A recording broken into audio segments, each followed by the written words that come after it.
The government of Pakistan has confirmed that China has offered to supply HQ-19 long-range missile defense systems to the country's armed forces, in the aftermath of a brief period of high-intensity conflict with Indian forces, in which Chinese-supplied armaments were credited with having facilitated major victories in the air.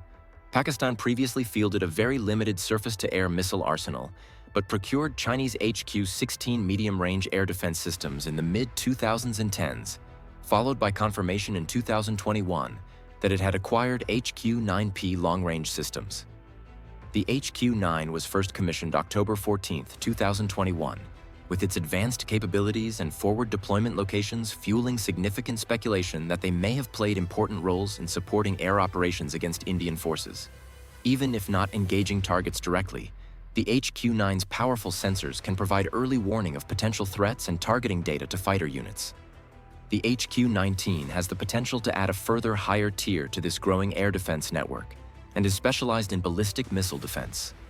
The system could potentially network with the KJ-500 airborne early warning and control systems, which Pakistan is currently holding talks to procure from China, complementing its powerful ground-based radars with powerful elevated sensors. I was listening to some Indian news where it was being claimed that Pakistan's long-range HQ-9B air defense system failed to intercept the Indian BrahMos missile. However, when I did some research, I found out that Pakistan currently possesses only 2 units of the HQ-9B air defense system, and each unit comes with 4 TL vehicles. Each TL vehicle has 4 missile tubes, which means that with 2 systems, Pakistan has a total of 8 TL vehicles and 32 missile launcher tubes. So, if 40 to 50 missiles are fired simultaneously, these 32 launchers cannot intercept all of them at once. Also, no air defense system is 100% effective. The same applies to India's S-400 system.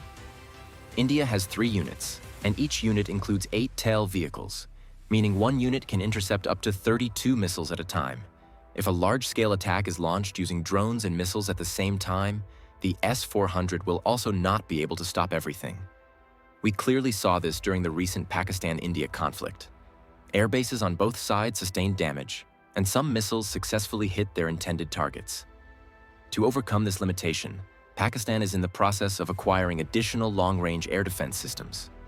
Similarly, India is also addressing this by acquiring the 2 pending S-400 units from Russia and is reportedly in talks to acquire the S-500 system as well. The HQ-19 is considered a broad equivalent to the American Terminal High Altitude Air Defense System and provides a top-tier level to the China's surface-to-air missile network. It was designed to intercept medium and intermediate-range ballistic missiles in there with exo-atmospheric mid-course stages. The system could have significant strategic value for Pakistan due to the relatively small size of India's arsenal of nuclear-armed ballistic missiles, and would potentially allow the country to repel both strategic and tactical nuclear attacks. The system is thought to employ kill vehicles for terminal to mid-course interception, with these using thrust vectoring for high-speed maneuvering at extreme altitudes where aerodynamic control is difficult to achieve. It is thought to use a steep-angle cold launch system to reduce stress on launchers. The system has an engagement range estimated at over 1,500 to 2,000 kilometers, allowing it to provide a very wide area defense across vast regions of Pakistani territory, and potentially allowing even a single system to cause a major strategic shift in South Asia. The system is also capable of engaging low-orbit satellites. Pakistan's procurement of the system could lead India to respond by reducing its reliance on ballistic missiles for nuclear delivery, developing ballistic missiles with superior evasive capabilities, or acquiring the Russian S-500 long-range system to bolster its own strategic missile defenses. Pakistan's geography is 3 to 4 times smaller compared to India. At the same time, India has a much larger landmass and faces threats on 2 fronts, from both China and Pakistan. In comparison, India requires more S-400 units than Pakistan due to its wider territory and dual-front security needs. Both countries are now working to fill the gaps in their air defense systems. There are also reports circulating in Indian media that Pakistan might be acquiring the German-made Iris-T air defense system. However, this news has not been confirmed by any international sources and is currently being shown only by Indian media.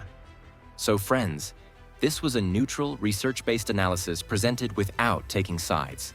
Do share your thoughts in the comments section. That's all for today's update. Please subscribe and like this video.